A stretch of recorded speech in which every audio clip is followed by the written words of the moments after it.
believe I read about it in alternative newspapers in the late 90s. It wasn't at first being covered by the major newspapers. And when I heard about the case, I stopped using Teflon. I was raising kids, young kids at the time, and got all the Teflon out of the house.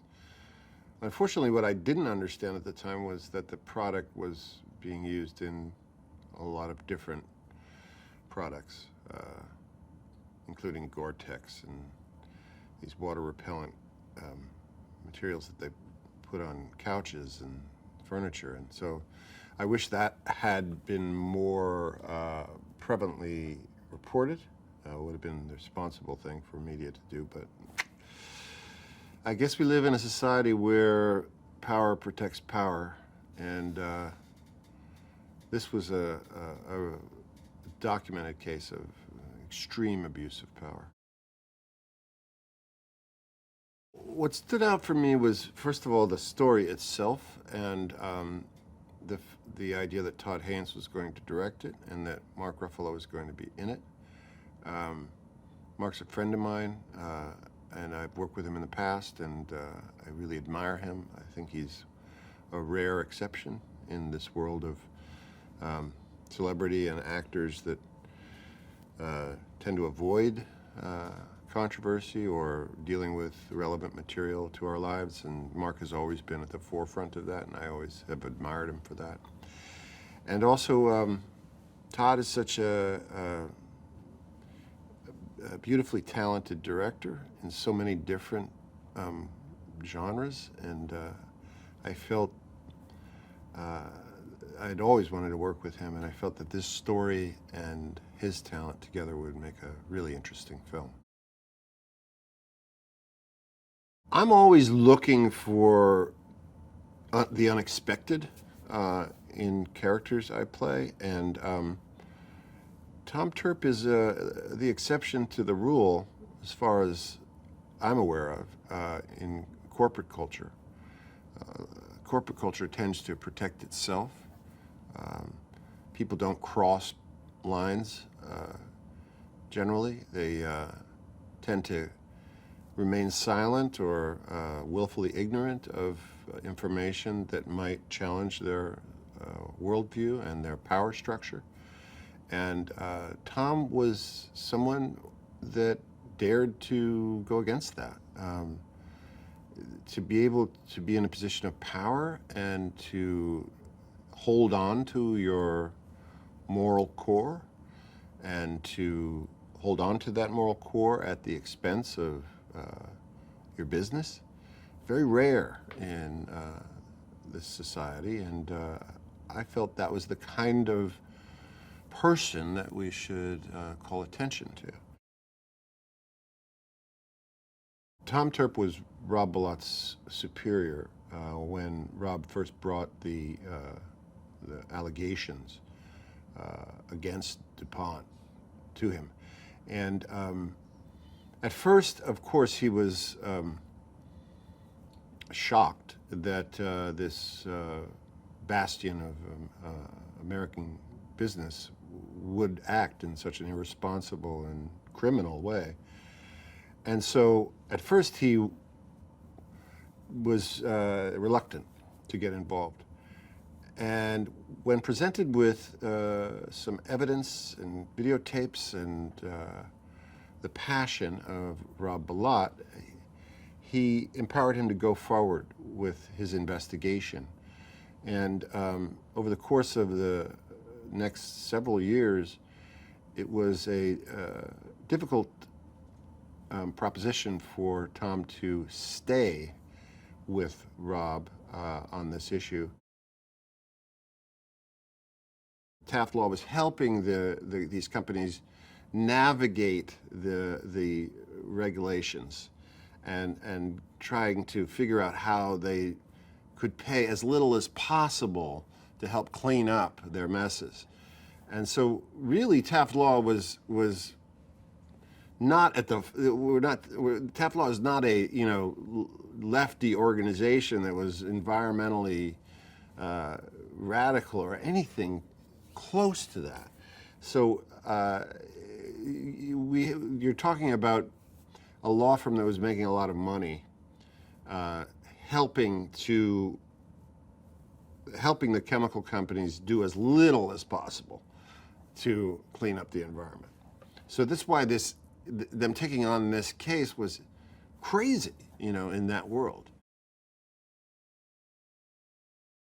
What was happening? Now here's a lawyer that is, at this point, serving the needs of the chemical companies, and helping the chemical companies navigate the EPA's regulatory thicket. And so it was counterintuitive for him to take on this case. And as he starts delving into the evidence, he becomes more and more disturbed, and discovers wanton abuse of the environment and people's health. The challenge of playing someone that's a real person is that you want to bring a reality, and you want to kind of honor who they are. At the same time, you don't want to over-romanticize, and you have to bring a humanity and a certain bit of fallibility to the characters. It doesn't do anyone any good to create unbelievable heroes or unbelievable villains. And in the case of Tom Terp, it was complicated. It wasn't, this wasn't, in my opinion, it wasn't a knight in shining armor. It was a man who was faced with a illegality that was undeniable, and had to go against his company's culture in order to hold this company, DuPont, accountable. One of the great things about this film, and one of the unique things about this film, is it's telling the story of what that cost is for the truth teller. And hopefully, because of its irrefutable nature, the fact that there's evidence that it makes it very obvious that so many people looked the other way. So many people were willing to compromise people's lives for their own survival in this corporate culture. Maybe the telling of this story will empower the truth teller. I feel really kind of excited to be in this friendly environment where that's really easy to do. Everyone's working towards the same goal.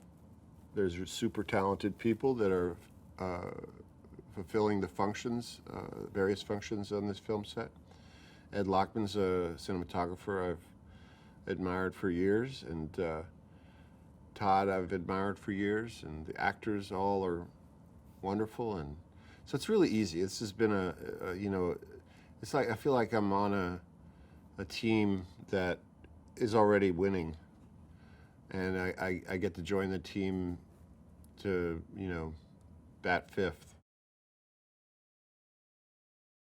I am a huge optimist in that I believe in the individual. I believe in the power of the individual. I believe that one person can stop a mob. I believe that one rational voice can change public opinion.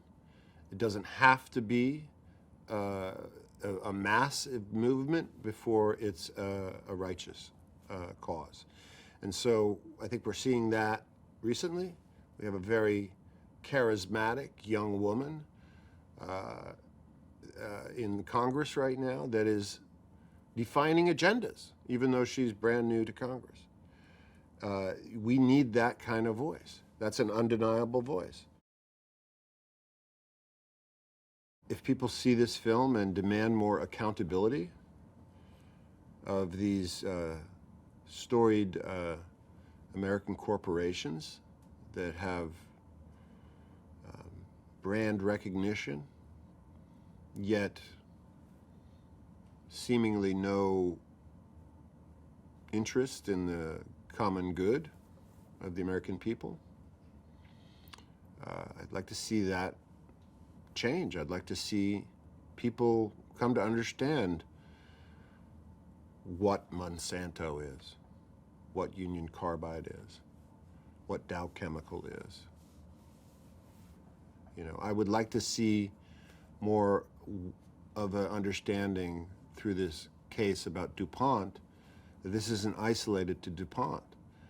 This is something that has been happening all around the United States for years. Industries polluting our environment, our water.